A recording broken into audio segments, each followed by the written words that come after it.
दोस्तों, ये कहानी सुनने के बाद आपको बहुत डर लगने वाला है। आप बिस्तर से बाहर नहीं निकलोगे। आपको विश्वास नहीं हो रहा ना? कैसे होगा? इसके लिए तो आपको पूरी वीडियो देखनी पड़ेगी। और डर नहीं लगा तो फिर कमेंट में बताइएगा। यह घटना धैर्य नगर गाँव का है। मैं अपने मामा के गाँव हॉलिडे में घूमने गया था। मैं एक बीकॉम क्लास का स्टूडेंट था।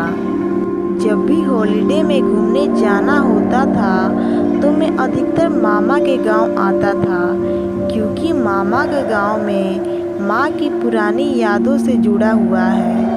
हेलो, मेरा नाम है सागर। जब मैं अपने मामा के गांव पहुंचा तो मैंने घर पर किसी को नहीं बताया था कि मैं मामा के यहाँ आ रहा हूँ। मामा के गांव पहुँचते ही सबने मुझको देखकर शॉक हो गए। अरे, सागर कहाँ से आ गया? इसने तो हम लोग को कुछ बताया ही नहीं था। मैंने मामा से बोला, मामा, जब भी आता हूँ तो आप लोग को बताकर आता हूँ, लेकिन इस बार मैं आप लोग को सरप्राइज़ देना चाहता था। सबने ये बात सुनकर हंसने लगे और मेरे अच्छा से वेलकम किया। रात के टाइम मैं डिनर करके छत पर टहलने लगा। टहलते टहलते मेरे को ऐसा एहसास हुआ कि मेरे साथ भी कोई टहल रहा है। मैं तुरंत रुक गया और चारों तरफ देखने लगा, लेकिन मुझको कुछ भी दिखाई नहीं दिया। मैं फिर से टहलने लगा। फिर से मुझे सेम वही एहसास हुआ। मैं तुरंत सीढ़ियों से नीचे उतरकर चला गया और हॉल में जाकर बैठ गया और मोबाइल चलाने लगा। फिर से मुझे ऐसा लगा कि मुझे कोई देख रहा है और मेरी निगरानी रख रहा है। मैं बहुत टेंशन में आ गया। आखिर में ये सब मेरे साथ क्या हो रहा है? शायद ये मेरा वहम है। चलो कमरे में सो जाते हैं। मैं कमरे में गया और दरवाज़ा बंद करके लेट गया। थोड़ी देर सोने के बाद मुझे दरवाजे के पास खनखन की आवाज़ सुनाई दे रहा था। मैं उसको इग्नोर करके फिर से सो गया। अचानक खिड़की धड़ाम से खुल गई। मैं तुरंत उठ गया और चारों ओर देखने लगा।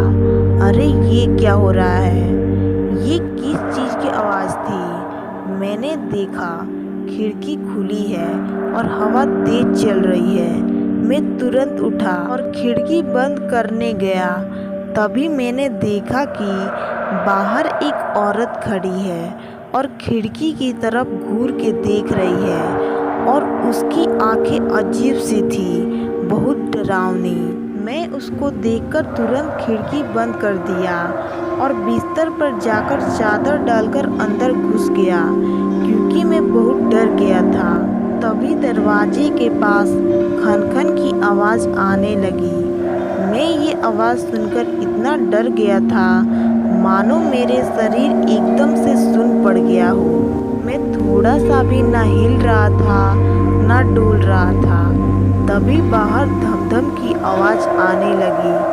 ऐसा लग रहा था कि बाहर कोई बहुत तेजी से चल रहा है। उस रात तो मैंने कैसी भी तरह काट लिया, लेकिन सुबह होते ही मैं मामा के पास गया और सारा बात बताया। मामा बोले, अरे भांजे, ऐसा कुछ नहीं है, ज़रूर तुमने सपना देखा होगा। मामा मेरी बात को इग्नोर करके चले गए। मेरे को भी लगा, क्या पता मैंने सच में सपना देखा होगा। चलो छोड़ो इन सब बातों को, अगर अच्छा सोचेंगे तो अच्छा ही होगा। रात में मैंने डिनर किया और अपने कमरे में सोने चला गया। बेड पर बैठे बैठे मोबाइल चला रहा था। अचानक मेरी नज़र खिड़की की तरफ गई और मैं खिड़की के पास उठकर गया और ध्यान से बाहर देखने लगा। बाहर बहुत सन्नाटा था। अभी तो घड़ी में 9 बज रहे थे, लेकिन ऐसा लग रहा था कि रात के 12 बज रहे हैं।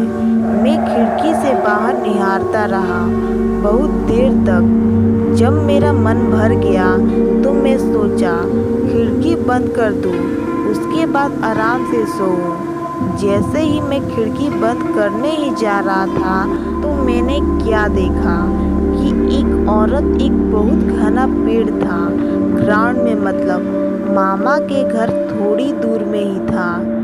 मैं उस पेड़ से एक औरत नीचे उतर रही थी। मैं उसको देखा तो एकदम डर ही गया कि आखिर में ये औरत पेड़ पर क्या कर रही थी इतनी रात को। इसको पेड़ पर क्या काम था? मैं उसको ध्यान से देख रहा था। वो औरत पेड़ से उतरकर हमारे बिल्डिंग की तरफ चली आ रही थी। मैं उसको देखा, एकदम शॉक हो गया।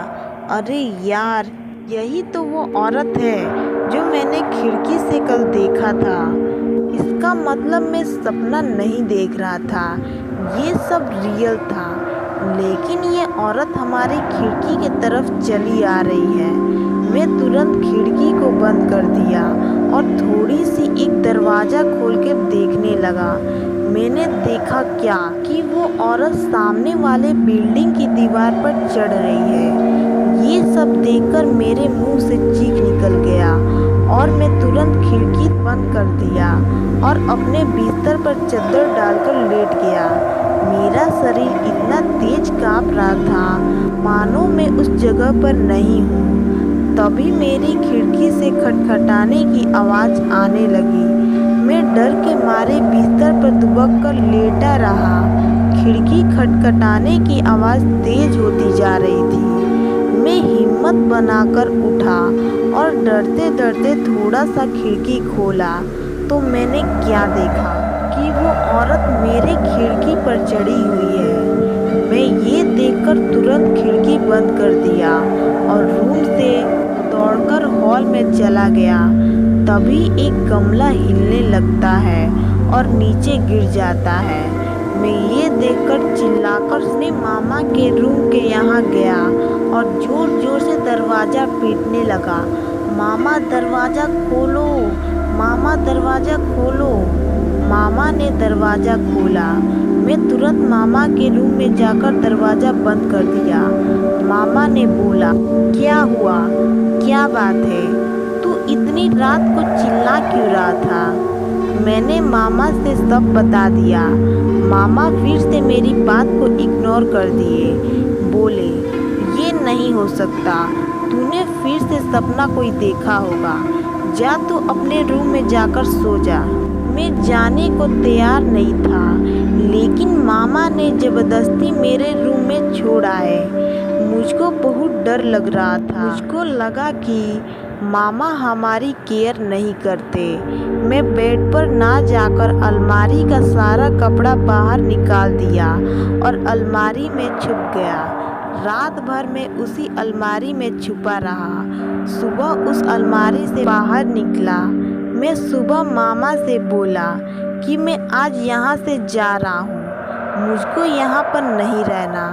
मामा ने बोला, अरे 2-4 दिन और रह लो, उसके बाद जाना। मैंने बोला, नहीं मामा, आज ही जाऊंगा। मैं थोड़ी देर में ही निकलूंगा। मैं जितने जल्दी जाऊंगा उतनी मेरी ज़िंदगी बची रहेगी, वरना यहाँ पर रहना मतलब अपनी ज़िंदगी के साथ खिलवाड़ करना। मैं उसी दिन मामा के घर से निकल गया और घर आकर माँ से सारी बात बताई। माँ ने बोला, अच्छा किया जो तू चला आया, नहीं तो पता नहीं तेरे साथ क्या होता। तो दोस्तों, वीडियो तो अच्छी लगी ही होगी, तो हमारे चैनल को सब्सक्राइब करके वीडियो को लाइक ज़रूर करें और कमेंट में बताएं कि आपको कैसी हॉरर स्टोरी देखना पसंद है।